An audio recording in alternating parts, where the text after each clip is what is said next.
I'm curious where our loyalties should stand when it comes to Israel. Some of my greatest experiences have been in the nation of Israel. Some of my greatest travels have been in Israel. I saw where Jesus walked on water, where he was raised from the dead. I saw where he talked on the Mount of the Beatitudes. If you've never been to Israel, it will change your life. There is unmistakable spiritual energy in the state of Israel when you visit there. Unmistakable.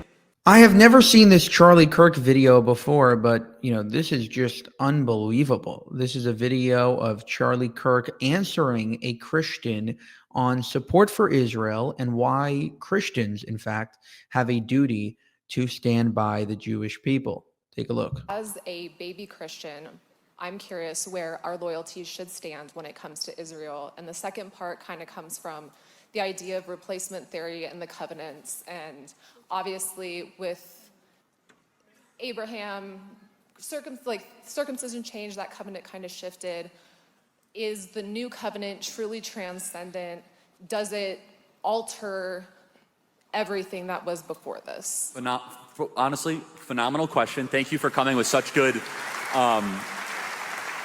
heart. And honestly, welcome to Christianity. I can't wait to see you in heaven. So I get this question a lot. I will start, and then Steve will continue. But let me ask you one question as you're wrestling, if it's okay. Do you think God breaks his promises? I do not. Okay, you do not. Yeah, you do not. So that's an important question. And again, it's not an easy answer. But it says in Genesis 17 that God has an everlasting covenant with the people of Israel, his chosen people. So we have a choice to make. We can say that was just exaggerative writing, or is that literal everlasting covenant with the people of Israel? Now, and then the question is, what Israel? I'll get into that in a second. Now, in kind of normative Protestant teaching, and Steve, you could chime in at any time, there is a spectrum all between dispensationalism or cessationism, all the way something from called remnant theology. I'm not even gonna get into that. But the most important thing in the question that we must ask is that, do we believe that the land rights given to Israel 7 times throughout Genesis, Exodus, Leviticus, Numbers, and Deuteronomy, and repeated in Joshua, are completely null and void? And the second part, which is important for those people that believe in replacement theology, do you believe that when end times prophecy, when it says Israel, the physical place of Israel, that has any connection to the actual physical place today? Now you say, where should your loyalty lie? Where I disagree with some pastors is where they say we must defend everything that the Israeli government does. You should not defend everything that the Israeli government does, period.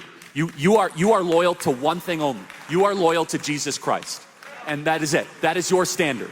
Now, with that being said, some of my greatest experiences have been in the nation of Israel. Some of my greatest travels have been in Israel. I saw where Jesus walked on water, where he was raised from the dead. I saw where he talked on the Mount of the Beatitudes. If you've never been to Israel, it will change your life. There is unmistakable spiritual energy in the state of Israel when you visit there. Unmistakable.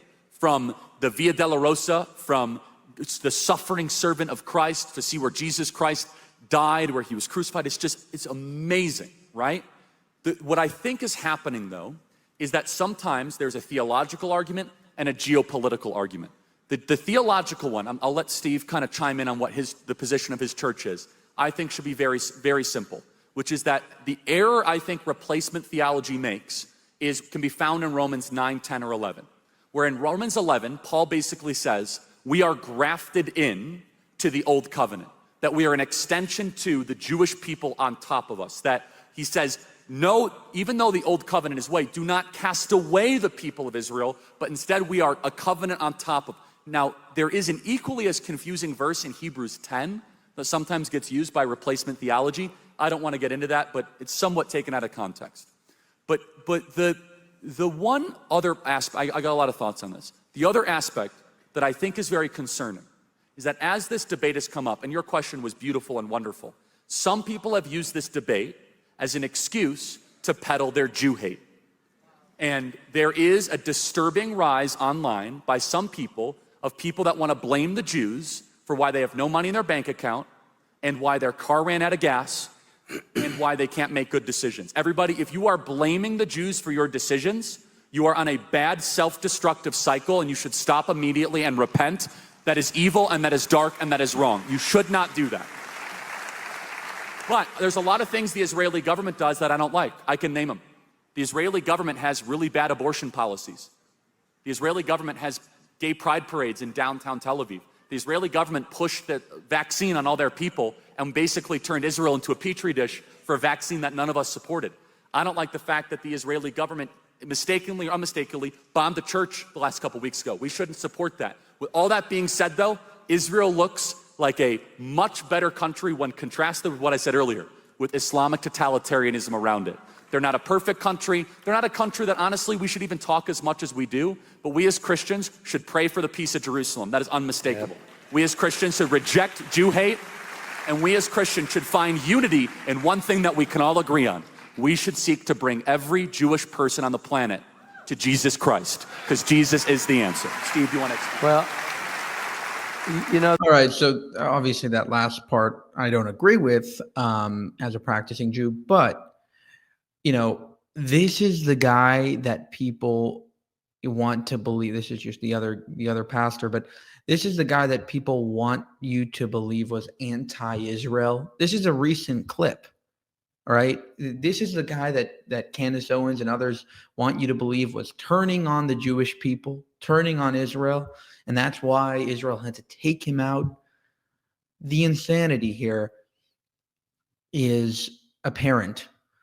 I think he would be disgusted by the way some of these people have used his death and hijacked it for their anti-Semitic tropes and their anti-Semitic sort of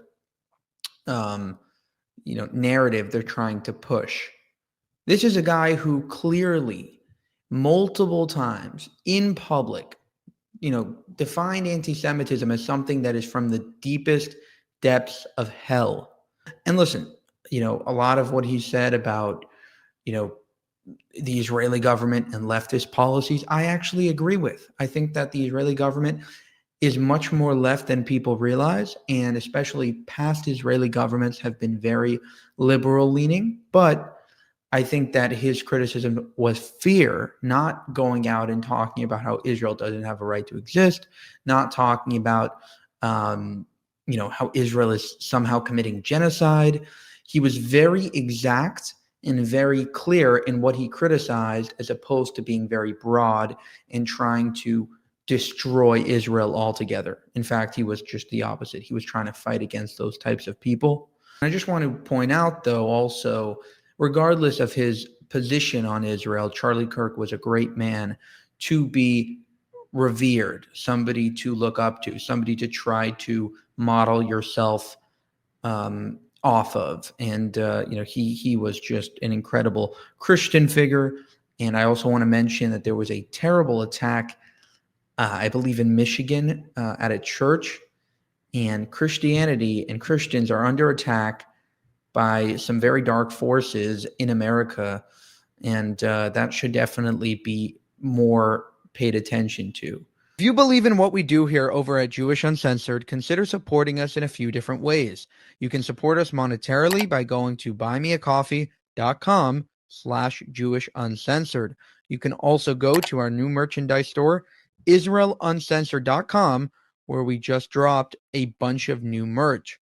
Additionally, to gain access to exclusive content, you can go to our memberships tab on this channel and join there. And finally, you can share this video with both family and friends in order to share this message with the world. Thank you so much for your support.